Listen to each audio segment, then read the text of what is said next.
కళ్యాణాద్భుతగాత్రాయ కామితార్థప్రదాయినే శ్రీమద్వేంకటనాథాయ శ్రీనివాసాయ మంగళం. శ్రీ వెంకటేశ్వర వాస్తు జ్యోతిషాలయమునకు స్వాగతం.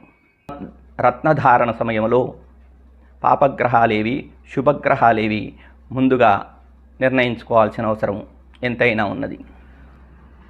ఇక జన్మ నక్షత్రమును అనుసరించి రత్నధారణ చేయమని చాలామంది తెలుపుతుంటారు.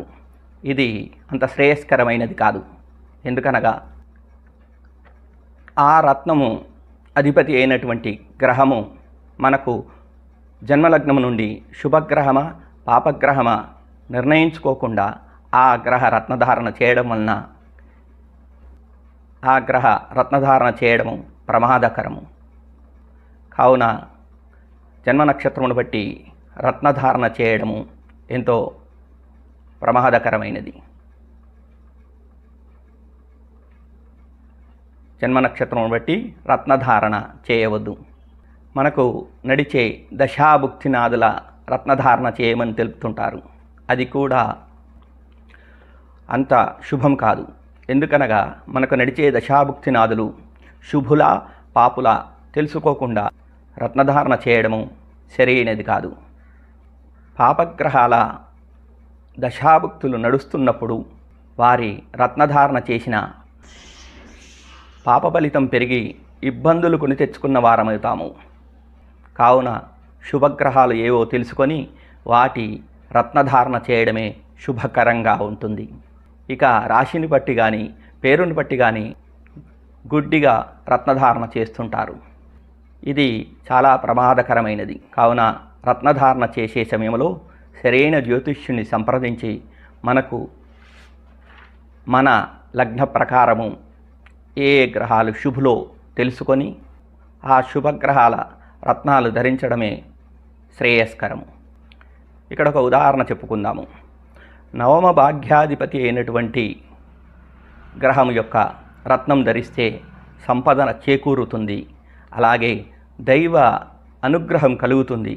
అదే దానికి ప్రతికూలమైనటువంటి పాపి అయిన తృతీయాధిపతి రత్నం ధరిస్తే దైవ అనుగ్రహము మనకు లేకుండా పోతుంది. దైవ అనుగ్రహం లేకపోవడం వలన ఇబ్బందులు ఏర్పడతాయి.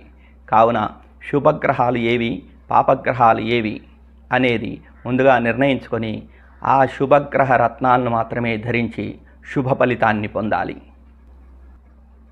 ఎక్కువగా మీకు ఏ దశ నడుస్తుందో ఆ దశానాథుడి రత్నం ధరించండి, లేదా ఏ దశాభుక్తి నడుస్తుందో ఆ దశాభుక్తినాథుడి రత్నం ధరించండి అని సూచన చేస్తూ ఉంటారు.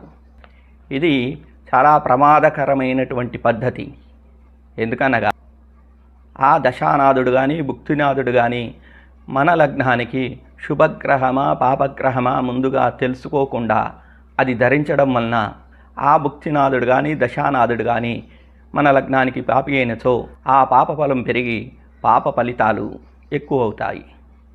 కావున రత్నధారణ చేసేప్పుడు లగ్న శుభగ్రహాలు లగ్నాధిపతి పంచమాధిపతి నవమాధిపతుల రత్నాలను మాత్రమే ధరించి శుభ ఫలితాలను పొందాలి. ఇక దశ భుక్తినాథులు పాపులైతే వారి రత్నధారణ చేయడం వలన పాప ఫలితం పెరిగి ఇంకా ఇబ్బంది పడతారు. ఇక పాపస్థానాధిపతులైన 3, 7, 11 అధిపతుల రత్నాలు ధరించిన మనకు పాప ఫలము పెరుగుతుంది. దానివలన ఇబ్బంది పడతారు. కావున లగ్న శుభగ్రహాలు ఏవో తెలుసుకొని వాటి రత్నాలను మాత్రమే ధరించడము శుభం.